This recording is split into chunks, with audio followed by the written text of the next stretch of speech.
রাজধানীর কাকলীর প্রধান সড়কে রোজ সকাল 10টা থেকে রাত 9টা পর্যন্ত এভাবে জনে জনে হাত পাতছে 5 জনের একটি গ্রুপ। কোথায় মসজিদ আর কোথায় বা মাদ্রাসা, কে রাখে তার খোঁজ? শুধু সওয়াবের আশায় দান করছেন ধর্মপ্রাণ মানুষ। এবার তাহলে দেখা যাক মানুষের দানের এই টাকা আসলে যাচ্ছে কোথায়। সারাদিনে কত আসে কালেকশন? 1000, 1200, 1500 এভাবে হয়।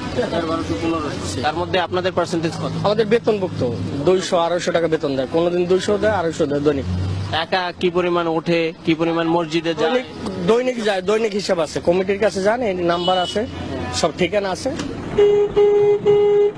তাহলে যাওয়া যাক কালেকশন স্পট থেকে পৌনে 2 কিলোমিটার দূরে মহাখালীর 7তলা বস্তি এলাকায়। সঙ্গে আছেন তারাও।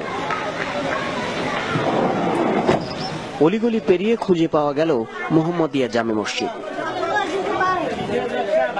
ততক্ষণে হাজির মসজিদ কমিটির সেক্রেটারি ওমর ফারুক ওরফে কেরু। একটা মসজিদ চালাতে গেলে খরচপতি আছে কিছু। তারা যে কালেকশনটা করে কিসের ভিত্তিতে? এরা কি যে যা দেয়, ওই যে মেমো নিয়ে করে, এমনি মেমো ছাড়া তাদেরকে দিয়েছি কন্ট্রাক্ট হিসাবে। কি কন্ট্রাক্ট দিয়েছেন? যে ক্লাব লস তাদের মাসে আমাদেরকে 10,000 টাকা দিবে। যেহেতু আশা করি ভাই উঠলো না ভাই, এই মাসে টাকা পাইনি, এই হয়েছে সে হয়েছে, এত দাম মিলে ভালো লাগে না। মানে রিসিপ্ট ছাড়াও কিছু কালেকশন? হ্যাঁ হ্যাঁ, right, you understand what I say, but best understand.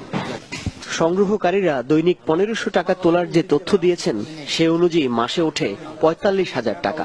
এর মধ্যে মসজিদ কমিটির হাতে যায় 10,000 টাকা, কিন্তু তারও নেই কোনো হিসাব। নাইকার বিশ্বাসের উপরে, মসজিদের বিশ্বাসের উপরে টাকা পাইলে রিসিপ্ট লাগে না, আল্লাহর ঘরে দান করতে রিসিপ্ট লাগে না। ইন্নামাল আমানু বিন্নিয়ত, বুখারী শরীফের 1 নম্বর হাদিস।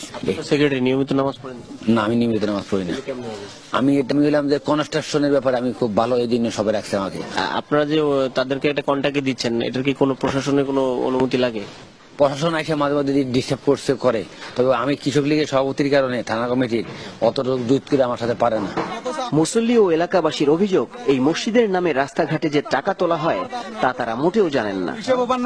তারা যে কালেকশনটা করে এটা আমরা এলাকাবাসী অনেকে জানিও না, ঠিক আছে?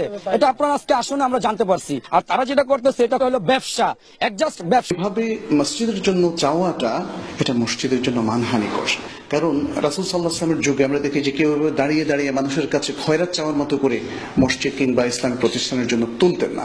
কালেকশনের সিংহভাগই যদি চলে যায় কালেক্টরদের পেছনে, তাহলে এটা কিন্তু মানুষের সাথে বড় ধরনের প্রতারণার শামিল, এবং এটা অত্যন্ত অনুচিত। যেহেতু রাসূল সাল্লাল্লাহু আলাইহি ওয়াসাল্লাম বলছেন যে ব্যক্তি প্রতারণা করলো, মানুষকে ধোঁকা দিল, সে আমাদের অন্তর্ভুক্ত নয়। ওই ব্যক্তিগুলো যদি মানুষের সাথে প্রতারণা করে থাকে, ধর্মের নামে প্রতারণা করে বা অন্য কোনো ভাবে প্রতারণা করে থাকে, ডেফিনেটলি তাদের বিরুদ্ধে আমরা আইনগত ব্যবস্থা নেব।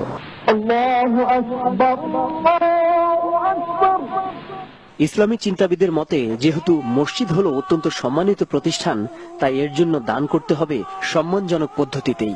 এক্ষেত্রে দানের টাকা পয়সা মসজিদের সীমানার মধ্যে থাকা দান বাক্সে কিংবা সঠিক দায়িত্বপ্রাপ্ত ব্যক্তির হাতে দেয়া যেতে পারে।